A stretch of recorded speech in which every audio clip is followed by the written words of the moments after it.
பொதுவாக நெருங்கிய ஒருவர் மரிக்கும்போது 2 காரியங்கள் சம்பவிக்கும். முதலாவது, அவரை இழந்த துக்கத்தால் மீள முடியாத துயரத்தில் தள்ளப்படுகிறார்கள். இரண்டாவது, நாமும் இதுபோல ஒரு நாள் மரித்து விடுவோம் என்று நினைத்து ஒரு வகை மரண பயமும் ஆட்கொள்கிறது.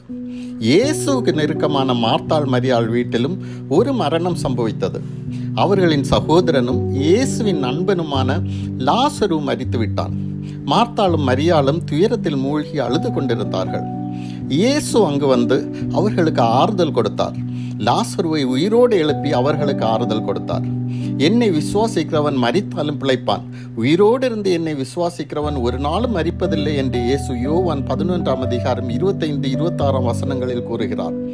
துயரப்படுகிறவர்கள் பாக்கியவான்கள், அவர்கள் ஆறுதல் அடைவார்கள் என்று மத்தேயு 5:4 சொன்ன இயேசு துயரத்தில் இருந்த குடும்பத்திற்கு ஆறுதல் கொடுத்தார்.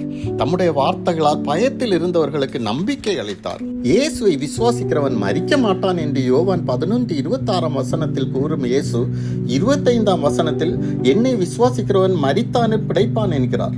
மரித்தவன் மரித்த பின் எப்படி விசுவாசிப்பான்? அவன் மரிக்கும் முன் விசுவாசிருந்தால் எப்படி மரித்திருப்பான்? இயேசு நாம் நினைக்கும் சரீர மரணத்தை குறித்து இங்கு பேசவில்லை. நம் ஆவியும் ஆத்மாவும் நம்மை விட்டு பிரியும் போதுதான் சரீர மரணம் சம்பவிக்கிறது. ஆனால் இயேசு குறிப்பிட்ட மரணம் ஏதேன் தோட்டத்தில் ஆதாமின் கீழ்ப்படியாமையினால் உலகத்தில் கொண்டு வரப்பட்ட ஆவிக்குரிய மரணத்தை குறித்துதான். இந்த பழத்தை புசிக்கும் நாளிலே சாகவே சாவா என்று தேவன் சொல்லி இருந்தார். அதை புசித்த மனுஷன் உடனே மரித்தான். அவனுடைய ஆவி தேவனோடு உள்ள தொடர்பை இழந்தது. நம்முடைய ஆவி தேவனிடமிருந்து பிரிக்கப்படும் போது ஆவிக்குரிய மரணம் சம்பவிக்கிறது. மாம்ச கிரியைகள் நம்மை மேற்கொள்ளுகிறது.